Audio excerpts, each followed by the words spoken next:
Can you explain more on how you plan to get more money? Like, I understand that you're going to, I guess, deposit money and try to build on it for the economics for, you know, to build up the county. But, like, how do you do that? Like, exactly. Because my idea is, I know we need money and I know we need to attract business. I understand that part. But to take money and to kind of build on it within the county, like, how does that work? That actually is a very good question. Actually, you explained it pretty well. What we're going to do is almost like your bank account, where when you put money into your bank, or when your parents put money into the bank, they're actually investing in projects. So money goes into the bank then takes that money and they lend it to businesses to grow. So here in the county, what we want to do is take money, $50 million, that has never been done anywhere in the states, in Maryland.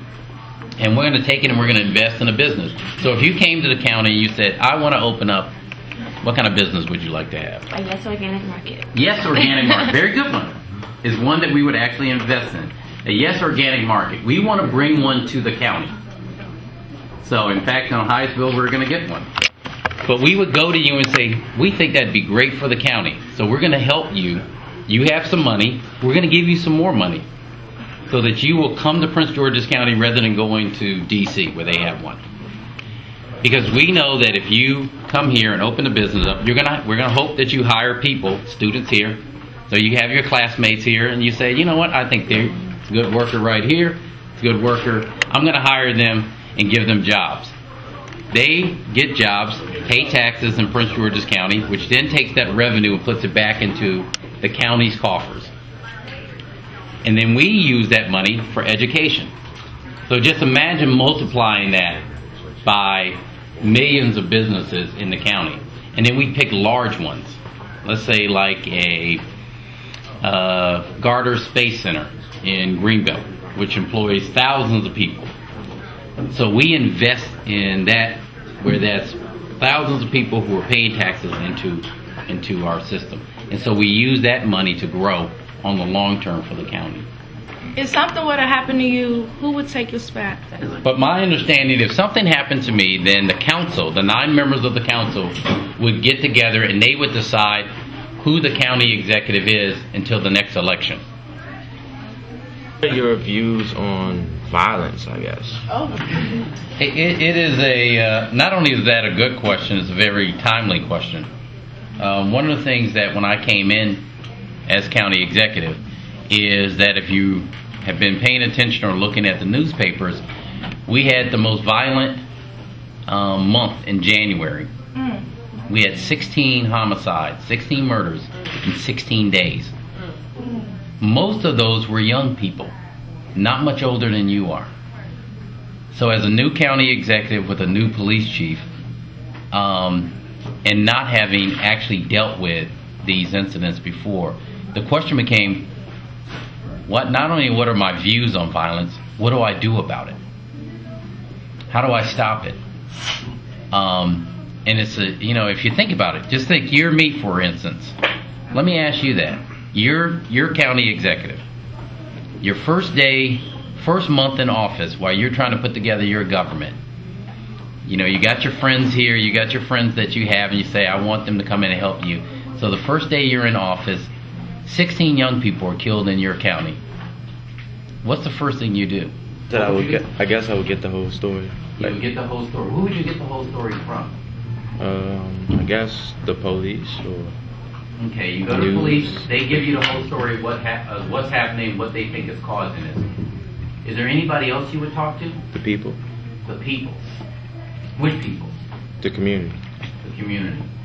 Are there anybody in particular in the community? Would you talk to your classmates? Yes. Why would you talk to them? Because they might be more informed than the Say that louder? Because they might be more informed. Because they might be more informed. And that would help you do what? Get the full story.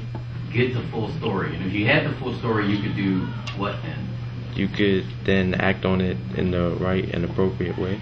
That you are absolutely correct. When there's a new county executive, is there always a new chief of police and chief of the fire department and stuff? That is safe. Did you hear the question? If there's a new county executive or a new mayor, does there have to be a new fire chief, police chief, or government agency head? The answer is no. I could have kept the old fire chief and the old police chief, but I didn't. I changed because I wanted someone to reflect my views. So, but I changed, and when I changed, that's when these two things happened. One, we just so happened that violence went up, and two, the fires happened. They're both new. New fire chief, new police chief, new county executive. Not the ideal situation, but no, they don't have to change. You can keep them. It's up to the county executive. You just said that when they changed violence, the rate went up. Do you think that your change might have caused that increase in violence? No, I said to them, I don't think it had anything to do with the changing of the police chief, because the one that we had in place, that we replaced him with, had been in a department and has been in a department for over 20 years, so it had experience. These things happen. And so what I said to them was, no, I don't think it is. We're going to make some changes. We're going to see if we can get this under wraps. Now, if that violence had continued, what do you think I would have had to do? A new police chief. Unless you actually have a recall piece of legislation, which I actually offered to put in there at times when it gets so bad. But no, if it had continued and no progress had been made, the media would have had this thing in my face every day until a change was made. Because they would have said, even though there's no correlation between the violence and the police chief, that person would have stopped me from being able to run the government. So you would have had to make a change. Anyways, before you leave, we would like to present you with a Central High School mug. Oh! And because I am the softball coach here, you get a Central softball t-shirt. Okay? Thank you. Thank you so much.